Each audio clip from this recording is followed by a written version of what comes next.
నమస్తే, welcome to our channel. ప్రముఖ ఆధ్యాత్మికవేత్త, వాస్తు జ్యోతిష్య పండితులు ప్రతి ఒక్కరికి కూడా వాళ్ళ కులదైవం ఉంటుంది. ఆ కులదైవత ఆరాధన కంపల్సరీ చేయాలి అని చెప్తారు కదా గురుగారు. అయితే కొంతమందికి వాళ్ళ కులదైవం ఎవరో తెలియకపోవచ్చు. అటువంటి వారు ఏ దేవత ఆరాధన చేస్తే మంచిది? శ్రీ మహాగణాధిపతయే నమః. ఐం మహాసరస్వత్యే నమః. శ్రీ లలితాంబికాదేవియే నమః. మామూలుగా కులదేవత అనే అమ్మవారిని ఆరాధించడం అనేటువంటిది ప్రతి వాళ్ళము చేస్తాం.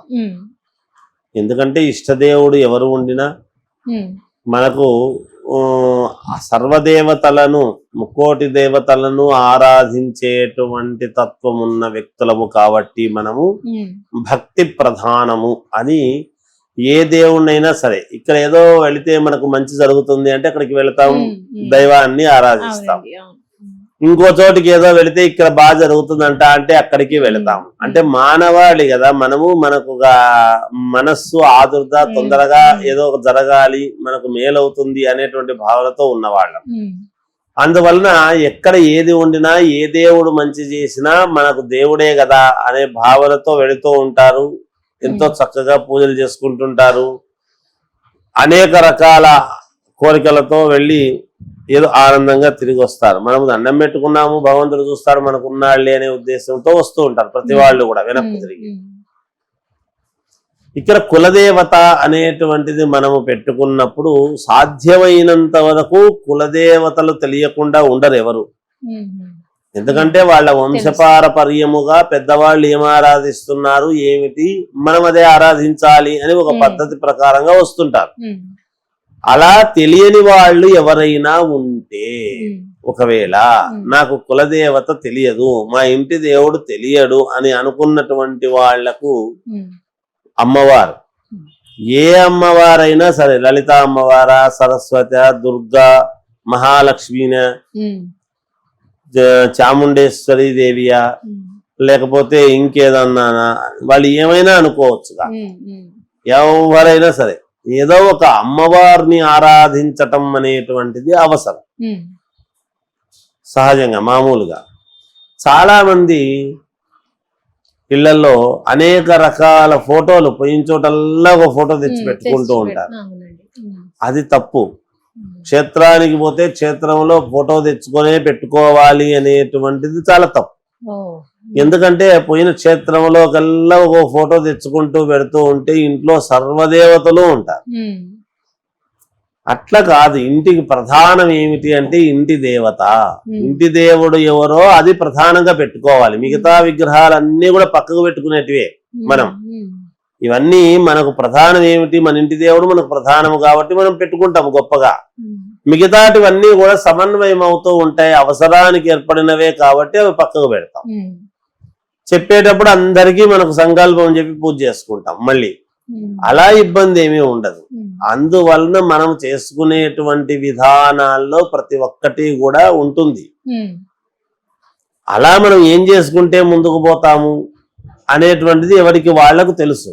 తెలియకుండా ఉండదు ఎప్పుడు కూడా, ఖచ్చితంగా తెలిసే తీరుతుంది కాక.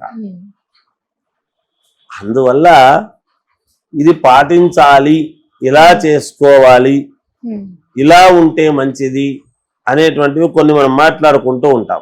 జనరల్ మామూలుగా సమాజం ఏదో అనుకున్న ప్రకారముగా ఇలా ఉంటే మేలు, అలా ఉంటే మేలు అని జనరల్ ప్రతి వాళ్ళము కూడా అనుకుని ఆ విధంగా మనం ఏదో ముందుకు వెళ్తూ ఉంటాం. కోసం ప్రతి వాళ్ళు కూడా శ్రద్ధ, భక్తి, ప్రధానంగా శుభ్రత, మనస్సులో ఎటువంటి సంకోచము లేకుండా ఉండేటువంటి విధానముతో కూడా ఉండాలి మనుషులు. మనకి ఏం కావాలి, మనం ఏం కావాలనుకుంటున్నాము, మనం ఎలా ముందుకు వెళ్ళగలుగుతాము అనేటువంటి ధోరణితో ప్రతి వాళ్ళము కూడా కాసేపు అలా కూర్చొని ధ్యానం చేసి మనకి ఏం కావాలని అన్ని తెలుస్తాయి. ఈ రోజుల్లో తెలియకుండా ఉంటాం. అందుకని పరమ పవిత్రముగా వెళ్ళాలి. గుళ్ళకు వెళ్ళేటప్పుడు మామూలుగా కులదైవాన్ని ఆరాధించాలి. కులదేవత అనేటువంటిది గుళ్ళకు వెళ్ళినా ఇంట్లో ఉండినా ఏదైనా మనం పోయిన ప్రతి చోట మనం విగ్రహాలు పటాలు అవి తెచ్చుకోవాల్సినంతటి అవసరం అయితే అవసరం లేదు. ఉండదు. ఉమ్. మన ఇంటి దేవుడు మనకు ఉంటే చాలు, అది ప్రధానముగా ముందు పెట్టుకోవాలి. ఉమ్. ఒకవేళ తెలియని వాళ్ళు అమ్మవారిని ఆరాధించాలి. ఉమ్. మూలదేవత అమ్మవారు కాకుండా వేరే ఆరాధించేటువంటి అవసరం ఎంత మాత్రమూ లేదు. ఉమ్. మన ఇంటి దేవుడి పటం మాత్రం పెద్దగా పెట్టుకుంటామా లేదా విగ్రహం పెట్టుకుంటామా, నిరంతరము ఇంటి దేవుడికి ఒక రోజు అని ఉంటుంది. ఉమ్. అమ్మవారికి అయితే శుక్రవారం మంగళవారము ఉంటుంది. వెంకటేశ్వర స్వామి వెంకటేశ్వర స్వామి అయితే మనకి నిత్యము అంటే శనివారము ఇలా ఉంటుంది. ఉమ్. ఆంజనేయ స్వామి అంటే మంగళవారం ఉంటుంది. ఈశ్వరుడికి సోమవారము అని మనం చెప్పుకుంటున్నాం. ఇలా ఎవరి ఇంటి దేవుడు వాళ్లకు ఆ రోజు అని ఉంటుంది. ఉమ్. ఇంకా యోగం ఏమిటి అంటే ఆ రోజు వాళ్ళు ఒక రోజు ఉమ్. ఒక పూట భోజనం చేయటం కానీ ఉమ్. లేదా దీన్ని నేను ఇవాళ నా ఇంటి దేవుడికి గాను నేను వదులుతున్నాను అనేటువంటిది ఒక చిన్న ఇది అనుకుంటే గనక, అంటే ఏదైనా ఒక పదార్థం వదిలేయాలంటారా? పదార్థము వదిలేయటం అని కాదు ఉమ్. నేను అంటున్న మాట, ఇది వదిలేస్తాను అని కాదు. ఉమ్. ఆ రోజు తినకుండా ఉండటము, ఏదో కాస్త భోజనం ఎక్కువ కాకుండా ఉమ్. టిఫిన్ లాంటిది తినటము కానీ సాత్వికంగా. ఇలాంటివి ఉమ్. ఏదో ఒక నియమం ఉమ్. ఉమ్. పెట్టుకోవటం మన మన దీని రీత్యా, మన దైనందిన జీవితం రీత్యా. ఉమ్. అలా ఎప్పుడైతే శ్రద్ధగా ఒక రోజు అని అమ్మవారికి మన ఇంటి దేవుడికి అని గనక మనం ఎప్పుడైతే పెట్టుకుంటామో ఖచ్చితంగా మేలు జరుగుతుంది. ఇంటి దేవుడు లేని వాళ్లకు అమ్మవారిని ఆరాధించాలి. ఎట్టి పరిస్థితుల్లో అమ్మవారే ఇంటి దేవతగా మనం కొలచవచ్చును. లేదు మనకి ఇష్టమైన దేవుడు ఏదో ఒక దేవుడిని పెట్టుకోవచ్చు. ఇంటి దేవుడు మనం ఫలానా అని తెలియకపోతే అలా మనం చేసుకోవటానికి అవకాశాలు ఎక్కువగా ఉన్నాయి తల్లి. తెలియని వాళ్లకు అమ్మవారిని ఇంటి దేవతగా మనం కొలుచుకోవచ్చు, చేసుకోవచ్చు. ఎక్కువ శాతం చాలా మందికి చెప్తూ ఉంటాం. అలాగే అందరికీ కూడా ఇది ఇలా చేయండి, ఇలా చేసుకోండి అని చెప్తారు. చాలా మంది ఇళ్లలో పటాలు ఊరికే విపరీతంగా పెట్టి ఉమ్.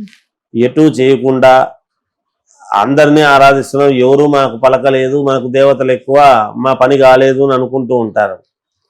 అలా ఏమి కాదు. కానీ ఏదైనా మూలదేవత, ఎన్ని పటాలు ఉండినా మూలదేవత మన ఇంటి దేవుడిని ప్రధానంగా అనుకుని ఉపాంగముగా మిగతాటివన్నీ ఉన్నాయి కాబట్టి అలా అగరబత్తీలు తిప్పేసి అలా పక్కన పెట్టి నమస్కారం చేసుకుంటే చాలు. అంటే మన ఇంట్లో శుభకార్యాలు జరిగేటప్పుడు కూడా ఫస్ట్ కులదైవత ఆరాధన ఖచ్చితంగా చేస్తామమ్మా. కలశాలు పెట్టి కులదేవత, మంటప దేవత అనేటువంటిది తీసుకొని చేసి ఆ కులదేవతను పూజించుకున్న తర్వాతనే మళ్ళీ గడపలో ఇంట్లోకి పోయి అడుగు పెట్టి మనం పూజలు చేసుకోవడం అనేది జరుగుతున్నది కదా. అదంతే, ఎప్పుడైనా అంతే. వరలక్ష్మి వ్రతం చేసినా మన కులదేవతను ముందు ఆరాధిస్తాం. ఒక వివాహం జరుగుతున్నా చేస్తాం. శుభకార్యాలు ఏది జరిగినా ముందు కులదేవతను మనం ఆరాధించుకుంటాం. అలాగే అంతే చేసుకోవచ్చు. అది తెలియని వాళ్ళు అమ్మవారిని ఆరాధించడం అంతే, సింపుల్. అక్కడ ఇంకేం లేదు తల్లి. కులదేవత ఆరాధన ఎలా చేయాలి అనేది చాలా చక్కగా వివరించారు గురువు గారు. ధన్యవాదాలు. మంచి తల్లి.